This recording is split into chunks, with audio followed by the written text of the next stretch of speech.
জীবনে এমন কোনো মানুষ নেই যার শত্রু নেই।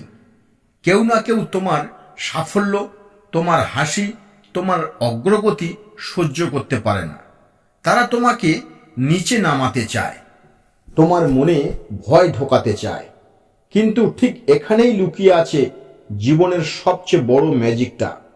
যখন তুমি তোমার শত্রুর দিকে তাকিয়ে হাসতে পারো, তখন তুমি প্রমাণ করে দাও তুমি ভেঙে পড়নি, তুমি বড় হচ্ছ। দেখো, শত্রুরা আমাদের জীবনে এক একটা পরীক্ষার প্রশ্নের মতো।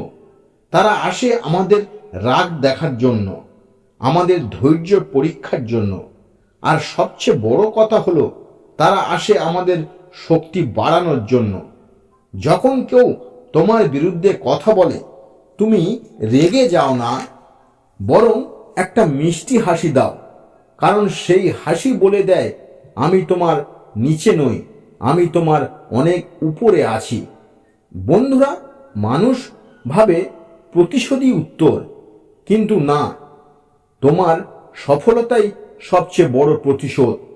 যেদিন তুমি সাফল্যের চূড়ায় দাঁড়িয়ে হাসবে, সেদিন তোমার সেই শত্রুর চোখের চাহনি নিজেই বলবে, এটাই ম্যাজিক। একবার ভেবে দেখো বন্ধুরা, আব্রাহাম লিঙ্কন, মহাত্মা গান্ধী, স্বামী বিবেকানন্দ, এদের প্রত্যেকের জীবনের শত্রু ছিল।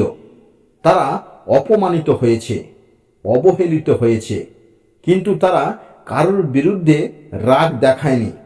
তারা শুধু হাসলো, কাজ করলো, আর প্রমাণ করলো হাসি মানেই দুর্বলতা নয়, হাসি মানে দৃঢ়তা।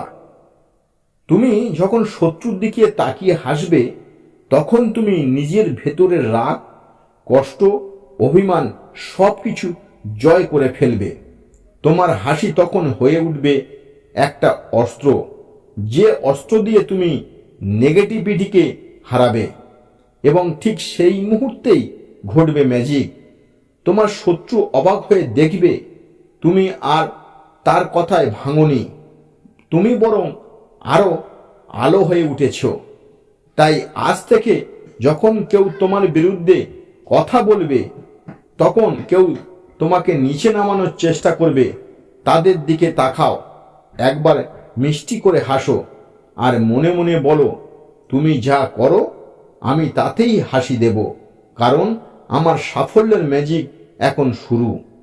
বন্ধুরা, তোমার হাসি হচ্ছে তোমার শক্তি, তোমার ধৈর্য হচ্ছে তোমার ঢাল, আর তোমার সাফল্য হচ্ছে তোমার প্রতিশোধ।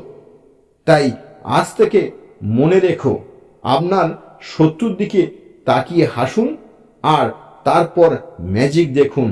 কারণ পৃথিবীর সবচেয়ে বড় জাদু হলো একটা শান্ত, আত্মবিশ্বাসী হাসি।